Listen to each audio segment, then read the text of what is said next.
नमस्कार, news for nation देख रहे हैं आप। आपके साथ मैं हूं ऋचा शर्मा। क्या बैकफुट पर आ गई है बीजेपी?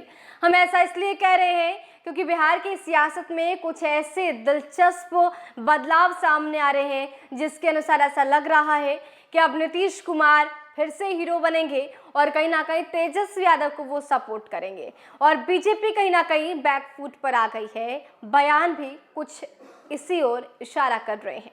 पूरी खबर क्या है आपको बताते हैं। अरुणाचल प्रदेश में जनता दल यूनाइटेड के 6 विधायकों के भारतीय जनता पार्टी में शामिल होने के बाद से बिहार की राजनीति में जो उबाल आया वो अभी भी जारी है। आरजेडी नेताओं के बार बार ये कहने पर कि सीएम नीतीश एक बार फिर महागठबंधन में शामिल हो सकते हैं, इस पर राजनीति लगातार जारी है। नए साल के आगाज के साथ ही जब 1 जनवरी को बिहार के पूर्व सीएम राबड़ी देवी ने कह दिया कि हाँ, इस मुद्दे पर आरजेडी में विचार चल रहा है कि नीतीश कुमार को साथ लाया जाए, इसके बाद से राजनीति और गर्म हो गई। हालांकि नीतीश कुमार ने तत्काल ही बड़ा बयान देते हुए कहा कि उनके सामने किसी प्रकार का कोई भी सियासी संकट नहीं है, मगर लगता है कि एनडीए के भीतर सब कुछ सही नहीं होने के संकेत मिल रहे हैं। इसी बीच सियासी हलचल के बीच भारतीय जनता पार्टी के सांसद ने ऐसा बयान दिया जिससे लगता है कि नीतीश कुमार के सामने बीजेपी बैकफुट पर आ गई है।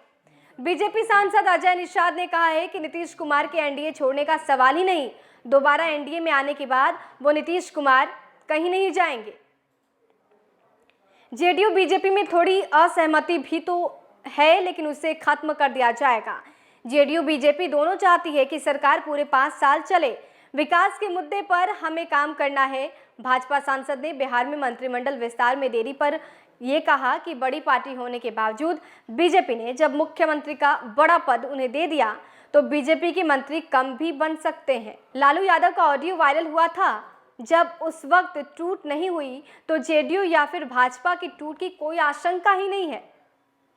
वहीं मुख्यमंत्री नीतीश कुमार के बिहार में सियासी संकट नहीं होने के बयान ने बिहार की राजनीति को फिर से गरमा दिया है।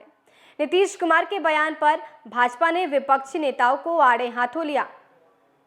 भाजपा सांसद रामकृपाल यादव ने कहा कि बिहार में विपक्षी नेताओं को सत्ता की लालच हो गई है, इसलिए नीतीश कुमार के प्रति हमदर्दी जता रहे हैं। बीजेपी सांसद ने कहा कि सत्ता के लिए लाड टपकाने से कुछ नहीं होगा क्योंकि बिहार में एनडीए मजबूत है और भाजपा जदयू संबंधों पर कोई आंच नहीं आने वाली है। दूसरी ओर नीतीश कुमार के बिहार में सियासी संकट नहीं के बयान पर कांग्रेस नेता प्रेमचंद मिश्रा ने कहा कि जिस गठबंधन में संकट होगा उसके नेता भला कैसे बोलेंगे कि संकट है।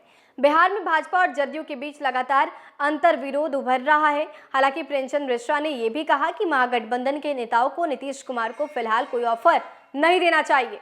तो अब बीजेपी के नेता नीतीश कुमार की तारीफ कर रहे हैं और लगातार तारीफों के पुल बांध रहे हैं। ऐसे में ये स्पष्ट होता दिख रहा है कि अरुणाचल प्रदेश में जो बीजेपी जेडीयू को बड़ी टक्कर दे दी और दर्द दे दिया, बिहार में वही बीजेपी नीतीश कुमार को मनाने में जुटी है। ऐसे में ये प्रतीत हो रहा है कि अब बीजेपी पूरे तरीके से बैकफुट पर है। फिलहाल के लिए इतना ही। बने रहे हमारे साथ और देखते रहे न्यूज फॉर नेशन। नमस्कार।